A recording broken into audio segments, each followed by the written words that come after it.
Hello good morning बच्चों, welcome back in NIMS classes. बेटा मैं आज आपको इस वीडियो में DAV class 8 maths chapter number 6 compound interest इसके ब्रेन टीजर का क्वेश्चन नंबर फर्स्ट का B part with their all parts complete कराने जा रही हूँ। तो चलिए देखते हैं क्वेश्चन नंबर 1 के बी पार्ट में क्या बोल रहे हैं। Answer the following question. आपको कुछ क्वेश्चन दिए, उनके आंसर्स आपको बताने हैं।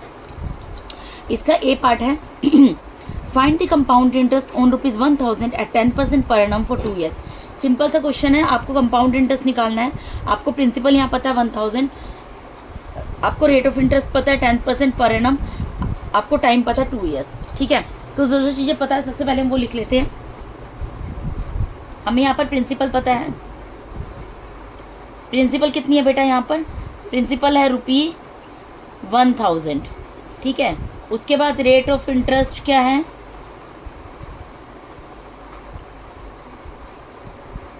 रेट ऑफ इंटरेस्ट है 10% पर एनम। ठीक है, और टाइम कितना है बेटा? टाइम है 2 ईयर्स। ये तो एकदम इजी क्वेश्चन है। आपको कंपाउंड इंटरेस्ट निकालना है, या तो आप सीधा कंपाउंड इंटरेस्ट का फॉर्मूला लगा दो, या फिर पहले आप कंपाउंड अमाउंट निकाल लो और उसके बाद कंपाउंड इंटरेस्ट निकाल लो। तो मैं यहाँ पर पहले कंपाउंड अमाउंट निकाल रही हूँ। कंपाउंड अमाउंट का फॉर्मूला हम करते आ रहे, क्या होता है? P1 + R divided by 100 raise to the power n। ठीक है जी, यहाँ पर P stands for principal. Principal कितनी है? 1000 है, उसकी जगह 1000 लिख देंगे। ठीक है, 1 की जगह 1 रहेगा। रेट ऑफ इंटरेस्ट कितना है? 10 है, 10 आ जाएगा डिवाइडेड बाय 100 और raise to the power number of conversion period, या फिर बोल दो टाइम कितना है? 2। तो 2 लिख देंगे। जो कैंसिल हो रहा है कैंसिल कर दो, 0 से 0 कैंसिल हो गया। यहाँ पर क्या आ गया? 1000। यहाँ पर क्या आ गया? 1 + 1 divided by 10 raise to the power 2। ठीक है, अब इसका हम एलसीएम ले लेंगे। यहाँ 1000 एज इट इज रहेगा, एलसीएम आ गया 10। यहाँ पर क्या आएगा? 10 + 1 इस पूरे की पावर होल की पावर 2, 1000 रहेगा, मल्टीप्लाई बाय 10 + 1 क्या हो जाएगा? 11 divided by 10 raise to the power 2। अब इसको मैं 2 टाइम्स लिख सकती हूँ। मैं इसको क्या कर सकती हूँ? 1000 multiply by 11 divided by 10 multiply by 11 divided by 10। 1 0 से 1 0 कैंसिल हो गया, अगेन 1 0 से 1 0 कैंसिल हो गया।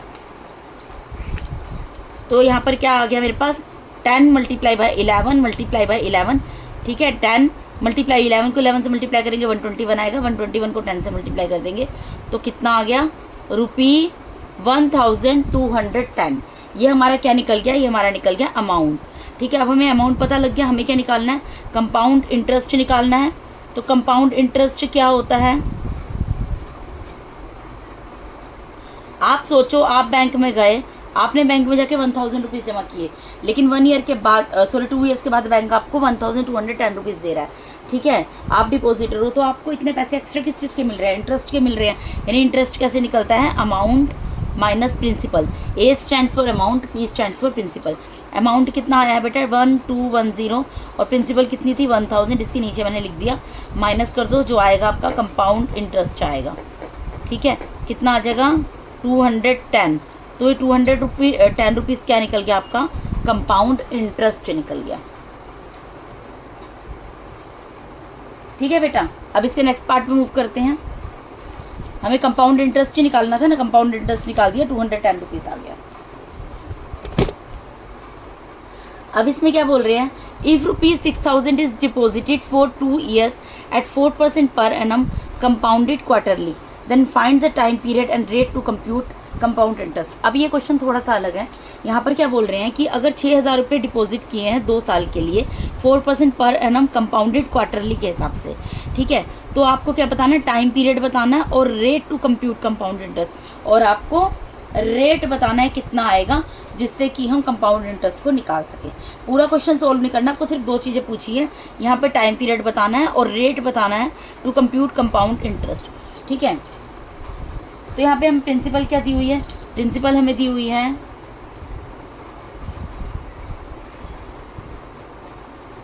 ₹6000, वो लिख देंगे। ठीक है जी, उसके बाद हमें टाइम दिया हुआ है, टाइम कितना है? 2 ईयर्स, वो लिख देंगे। रेट ऑफ इंटरेस्ट कितना है?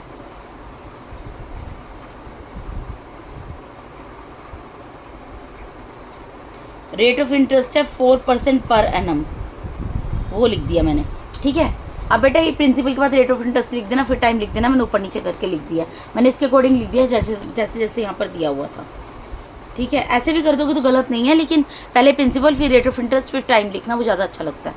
अब देखिए हमें सिर्फ ये बताना है कि अगर इस क्वेश्चन को, अगर सपोज करो आप बैंक में गए, आपने 6000 रुपीज़ जमा किए, आपने 2 ईयर्स के लिए जमा किए, और आपको बैंक ने बोला 4% पर एनम के हिसाब से आपको इंटरेस्ट मिलेगा।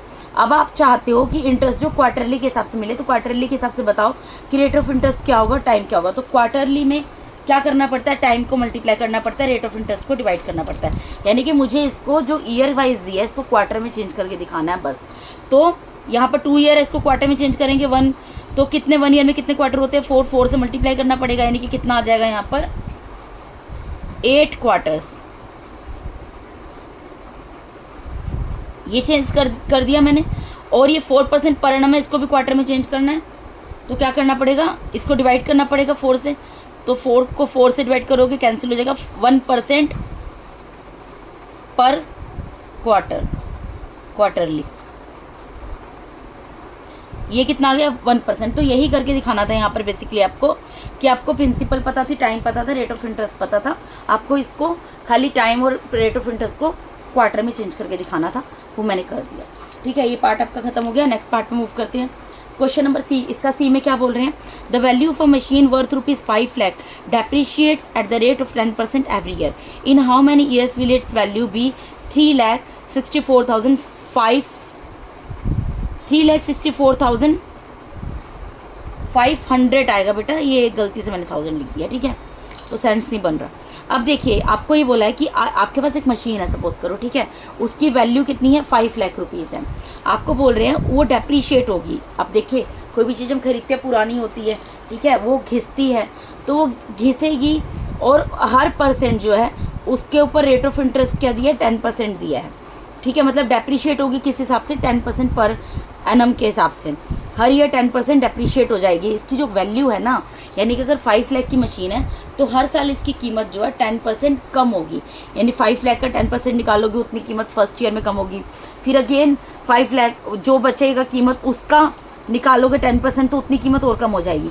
तो आपको बताना है कितने ईयर्स में, हमें ईयर नहीं पता है, हमें सिर्फ ये पता है कि यहाँ पर मशीन की वैल्यू इतनी है, और हमें ये बताना है कितने साल के बाद, अगर हर साल उसकी कीमत 10% घटती है तो कितने साल के बाद उसकी वैल्यू 3,64,500 रह जाएगी। यानी कितने साल के बाद मशीन जो 5 लाख की थी, 10% हर साल वैल्यू अगर उसकी कटती चली जाती है, घटती चली जाती है, तो 3,64,500 उसकी वैल्यू रह जाएगी। ये हमें बताना है कितने साल के बाद, ईयर निकालने हैं। ठीक है, तो हम यहाँ पर क्या दिया हुआ है, हमें यहाँ पर प्रिंसिपल दिया हुआ है, तो पहले सबसे जो दिया है वो लिखेंगे। प्रिंसिपल कितना है, प्रिंसिपल है यहाँ पर 5 lakh,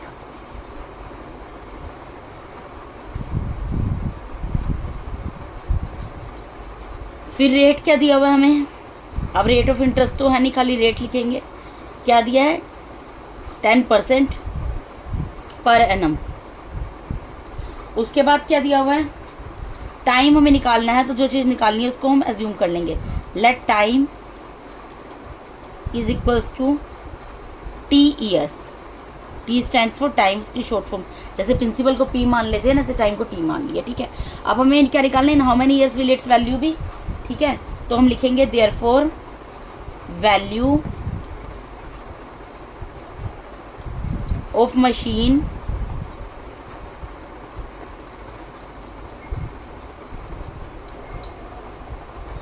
after T years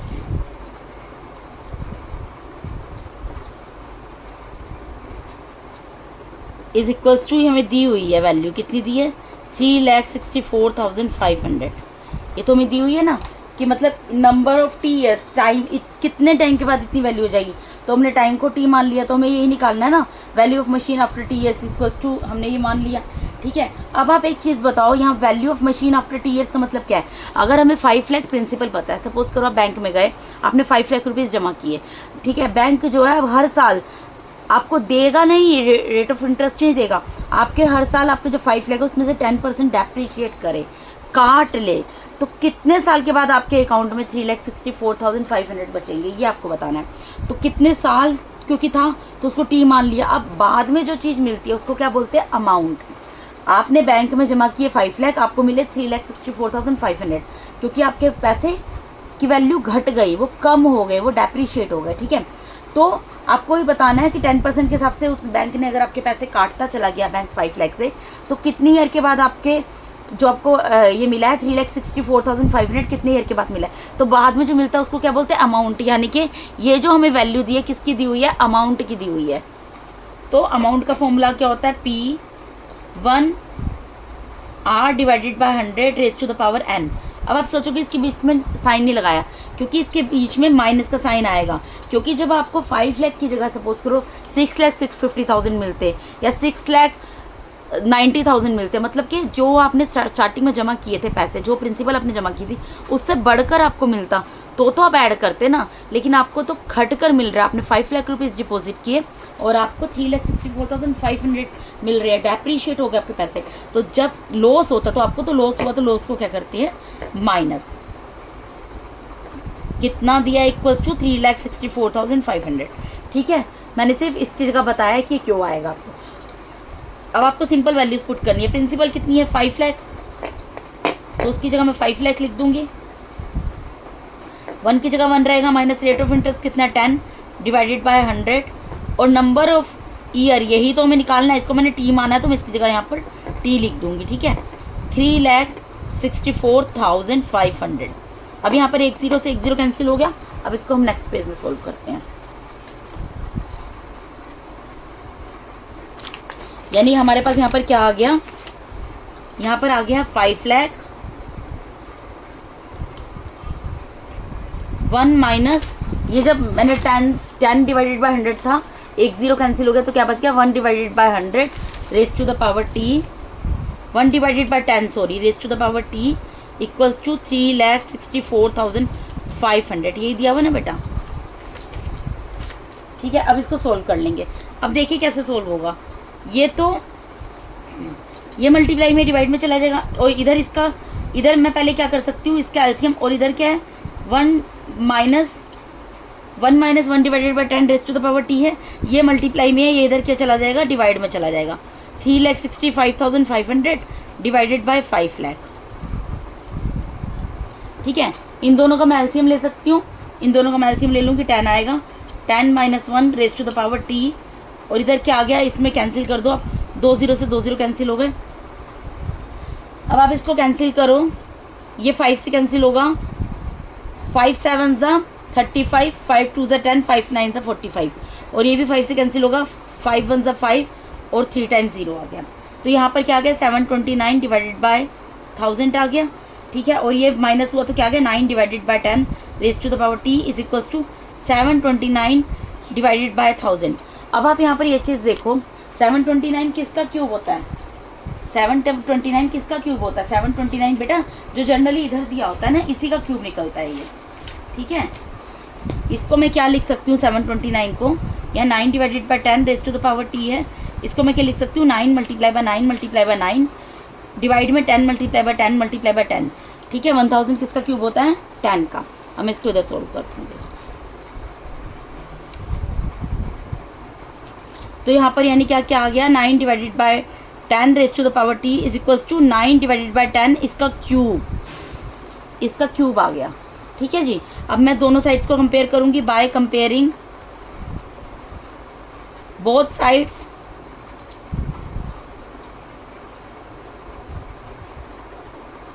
we get, हमें क्या मिलेगा अगर हम दोनों साइड्स को कंपेयर करें, तो ये बेस से बेस कैंसिल हो जाएगा, यानी कि therefore t is equals to 3 years आ जाएगा। यानी टाइम कितना होगा, 3 ईयर्स। यानी कि इसका आंसर क्या आ गया, 3 ईयर्स। यानी कि अगर मैंने कोई मशीन खरीदी थी जिसकी कॉस्ट जो थी 5 लाख रुपीज़ थी, ठीक है, और 10% पर एनम के हिसाब से उसकी वैल्यू को डेप्रीशिएट किया गया, तो 3 ईयर्स के बाद उसकी कॉस्ट 3,64,500 रुपीज़ रह जाएगी। ठीक है जी, क्वेश्चन नंबर इसके पार्ट डी पे मूव करते हैं। इसमें क्या बोल रहे हैं, find the difference between the compound interest and simple interest on ₹5,000 for 2 years at 5% per annum. इस तरीके के क्वेश्चन आप बहुत कर चुके हो। आपको डिफरेंस बताना है बेसिकली कंपाउंड इंटरेस्ट और सिंपल इंटरेस्ट में। अगर आपका प्रिंसिपल 5,000 हो, टाइम पीरियड 2 ईयर्स हो, और rate of interest 5% per annum हो। तो डिफरेंस तो आप तब बताओगे ना जब आप दोनों तरीके का इंटरेस्ट निकाल लोगे। तो हमें यहाँ पर बेसिकली क्या दिया हुआ है, मैं यहाँ पर लाइन ड्रॉ करके इस क्वेश्चन को कर देती हूँ। ठीक है, मुझे यहाँ पर इन दोनों, यहाँ पर प्रिंसिपल दी हुई है ₹5000, रेट ऑफ इंटरेस्ट वो कितना दिया हुआ है 5% पर एनम, और टाइम कितना दिया हुआ है 2 ईयर्स। इसको मैं 2 जगह लिख देती हूँ क्योंकि क्वेश्चन मुझे दो बार सोल्व करना पड़ेगा। एक बार इसी अमाउंट, इसी जो प्रिंसिपल है और यही रेट ऑफ इंटरेस्ट जो है और यही टाइम जो है, इससे मुझे सिंपल इंटरेस्ट निकालना पड़ेगा।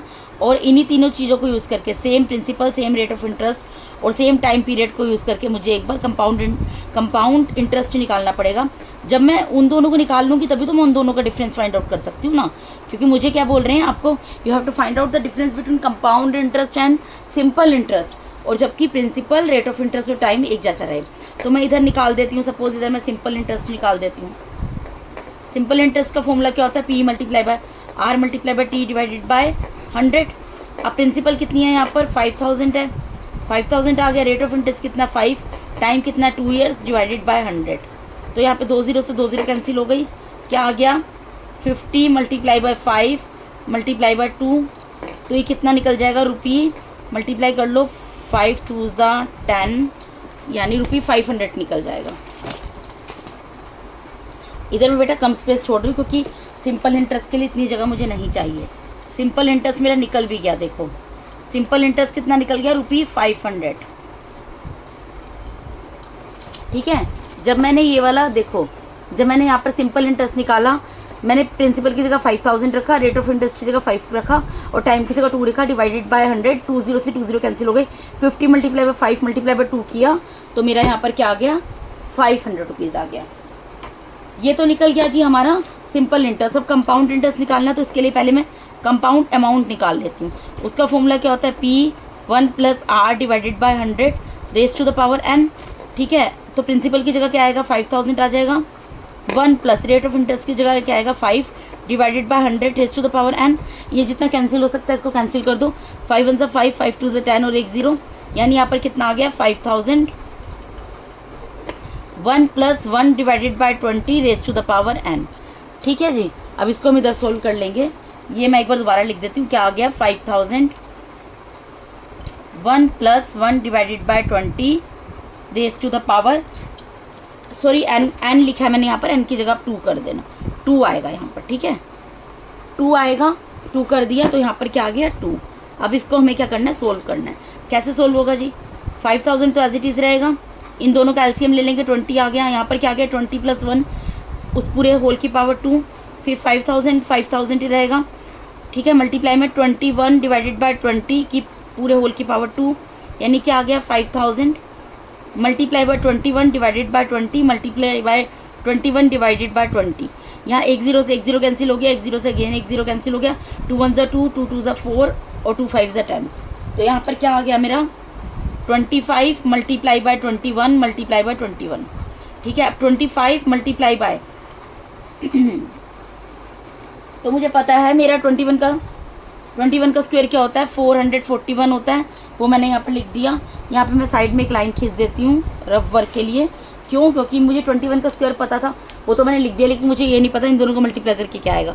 तो मुझे मल्टीप्लाई करके देखना पड़ेगा। 441 को 25 से मल्टीप्लाई करते हैं, 5 1 5, 5 4 20, कैरी गया 2, 5 4 20, 20 + 2 22, मल्टीप्लाई 2 1 2, 2 4 8, 2 4 8, इनको प्लस कर लो 5 2 0 11, यानी कितना आ गया ₹11,025। देखिए बेटा, इसके डिवाइड में 2 भी है, यहाँ पर एक 2 बचा हुआ है ना, तो 25 multiply by 21 multiply by 21 divided by 2। तो जब इन 21 को 21 से मल्टीप्लाई किया 441 आ गया सॉरी, अब इन दोनों को मल्टीप्लाई किया, क्या है 11,025, मैंने आपको यहाँ पर कर दिखाया है। ठीक है, लेकिन इसको मुझे 2 से डिवाइड करना पड़ेगा। देखिए मैं इसको आपको डिवाइड करके दिखा रही हूँ। 2 5 10, 2 5 10, 2 1 2, 2 2 4,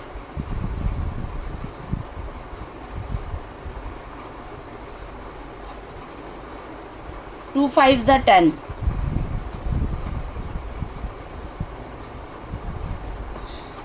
देखिए जब हम इसको डिवाइड करेंगे तो ये किस पे डिवाइड होगा, 2 5 ज़ा 10, 2 5 ज़ा 10, 2 1 ज़ा 2, 2 2 ज़ा 4, डेसिमल उतरेगा 2 5 ज़ा 10, और हम देखिए डिवाइड करके 5512 डेसिमल 5 आएगा, लेकिन 5 पैसा नहीं लिखते तो हम 50 पैसा बना देते हैं उसको, ठीक है। अब कंपाउंड, ये हमने क्या निकाला, कंपाउंड अमाउंट निकाला है। अब हमें क्या निकालना है, कंपाउंड इंटरेस्ट निकालना है। कंपाउंड इंटरेस्ट क्या होता है, अमाउंट माइनस प्रिंसिपल। तो अमाउंट कितना आया है 5512 डेसिमल 50, और प्रिंसिपल कितनी थी 5000। डेसिमल के नीचे डेसिमल लगा दिए, पीछे कुछ नहीं है तो 2 0 लगा दिए मैंने, ठीक है। अब मैं इसको माइनस कर दूंगी तो क्या आ जाएगा, यहाँ 50 आ गया, यहाँ पे 2 आ गया, 1 आ गया, 5 आ गया, यानी ₹512, ये क्या निकल गया, ₹512 एंड 50 पैसा, ये हमारा क्या निकल गया, ये हमारा निकल गया यहाँ पर कंपाउंड इंटरेस्ट। हमें अब क्या निकालना है, हमें निकालना है find the difference between compound interest and simple interest. तो यहाँ पर मैं लिख दूंगी therefore difference between compound interest and simple interest. Compound interest और सिंपल इंटरेस्ट में पता है कंपाउंड इंटरेस्ट बड़ा होता है, तो कंपाउंड इंटरेस्ट में से सिंपल इंटरेस्ट को माइनस कर देंगे, यानी कंपाउंड इंटरेस्ट कितना आया है 512 डेसिमल 50 आया है, और सिंपल इंटरेस्ट कितना निकला है 500 निकला है, ठीक है। पीछे कुछ नहीं है तो डेसिमल लगाकर, ये कंपाउंड इंटरेस्ट ज़्यादा आया ना, कंपाउंड इंटरेस्ट वैसे भी हमेशा ज़्यादा होता है। अगर हमारे प्रिंसिपल, रेट ऑफ इंटरेस्ट और टाइम पीरियड सेम हो तो कंपाउंड इंटरेस्ट हमेशा ज़्यादा होता है। क्यों होता है ये अब आप अच्छे तरीके से समझ गए होंगे, ठीक है। डेसिमल के बाद 50 है, डेसिमल के नीचे डेसिमल लगाए, यहाँ पे कुछ नहीं था तो 2 0 लगा दिए, माइनस कर दो, कितना आ गया ₹12 एंड 50 पैसा, ठीक है। यानी कि इनका डिफरेंस कितना आएगा कंपाउंड इंटरेस्ट और सिंपल इंटरेस्ट का, अगर प्रिंसिपल, रेट ऑफ इंटरेस्ट और टाइम पीरियड सेम हो तो ₹12.50 पैसा, यानी कंपाउंड इंटरेस्ट सिंपल इंटरेस्ट से ₹12.50 पैसा ज़्यादा आएगा, ठीक है जी। इसके लास्ट पार्ट है, इसको मूव करते हैं। यहाँ बोल रहे हैं if ₹20,000 is deposited for 3 years at 5% compounded annually, then what will be the principal for the second year। आपको यहाँ पर क्या बोल रहे हैं बेटा, आपको बोल रहे हैं कि सपोज करो आप बैंक में गए, आपने 20,000 रुपीज़ वहाँ पर जाके जमा कर दिए और आपने 3 इयर्स के लिए जमा किए हैं, और बैंक आपको उसके ऊपर 5% कंपाउंड एनुअली, मतलब 1 ईयर में बैंक जो है आपके 20,000 के ऊपर आपको 5% के हिसाब से कंपाउंड इंटरेस्ट देगा। Then what will be the principal for the second year. तो सेकेंड ईयर के लिए प्रिंसिपल कौन सी होगी, सेकेंड ईयर के लिए प्रिंसिपल कौन सी होगी बेटा, सेकेंड ईयर की प्रिंसिपल कौन सी होती है, जो फर्स्ट ईयर का अमाउंट होता है वही सेकेंड ईयर की प्रिंसिपल होती है, ठीक है। तो इस क्वेश्चन को हमें कैसे सोल्व करना पड़ेगा, यूनिटरी मेथड से। सबसे पहले हमें लिखना पड़ेगा यहाँ पे प्रिंसिपल कितनी दी हुई है, ₹20,000, ठीक है। रेट ऑफ इंटरेस्ट कितना दिया हुआ है,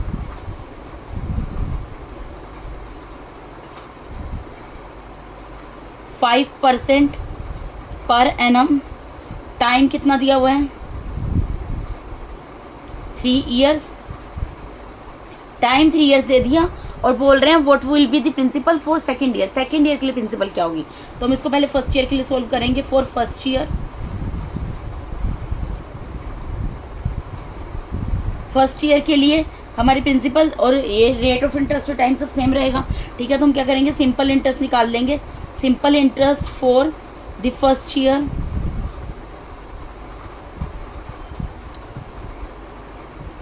सिंपल इंटरेस्ट क्या होगा हमें फॉर्मूला पता है, P multiply by R multiply by T divided by 100। तो प्रिंसिपल कितनी है यहाँ पे 20,000 है, multiply by rate of interest कितना 5 है, multiply by time, unitary method है, क्योंकि यूनिटरी मेथड है टाइम तो 1 ही लेंगे, डिवाइडेड बाय 100, 20 से 20 कैंसिल हो गई, क्या बच गया 200 मल्टीप्लाई बाय 5, यानी कि सिंपल इंटरेस्ट कितना आ गया फॉर द फर्स्ट ईयर ₹1,000, ठीक है बेटा। ये हमने सिंपल इंटरेस्ट निकाल लिया। अब हमें अमाउंट निकालना पड़ेगा फर्स्ट ईयर के लिए, देयरफॉर ऐसे ही करते थे ना solve, amount at the end of first year, therefore amount at the end of first year. First year के एंड में अमाउंट कितना मिलेगा, आपने बैंक में जाके जमा किए हैं 20,000 रुपीज़ डिपॉजिट किए, आप डिपॉजिटर हो, आप बैंक ने आपको बोला आपको 5% पर एनम के हिसाब से आपको वो कंपाउंड इंटरेस्ट देगा, ठीक है। तो आप निकाल रहे हो कि मुझे टोटल कितना अमाउंट मिलेगा फर्स्ट ईयर के एंड में, तो कितना मिलेगा जो प्रिंसिपल थी वो तो मिलेगा, प्लस में सिंपल इंटरेस्ट भी मिलेगा उसके ऊपर, ठीक है। यानी प्रिंसिपल कितनी है यहाँ पर आपकी 20,000 प्लस इंटरेस्ट बैंक ने आपको कितना दे दिया 1,000 रुपीज़, यानी आपको एंड में कितने मिल गए 21,000। फर्स्ट ईयर के एंड में आपको 21,000 रुपीज़ मिल गए, ठीक है। अब आपको बताना है सेकेंड ईयर में प्रिंसिपल क्या होगी, तो फिर सेकेंड ईयर सोल्व कर लेते हैं इसको। बेटा सेकेंड ईयर में प्रिंसिपल क्या होगी, principal therefore principal for the second year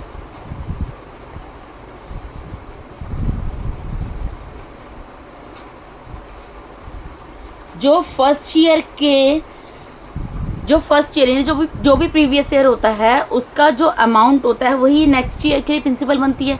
तो सेकंड ईयर की बात कर रहे हैं, सेकंड ईयर से प्रीवियस ईयर कौन सा, फर्स्ट ईयर का अमाउंट कितना है 21,000, तो यानी कि रुपये 21,000 जो है वो क्या होगी सेकंड ईयर के लिए प्रिंसिपल होगी, और यही आपको निकालनी थी।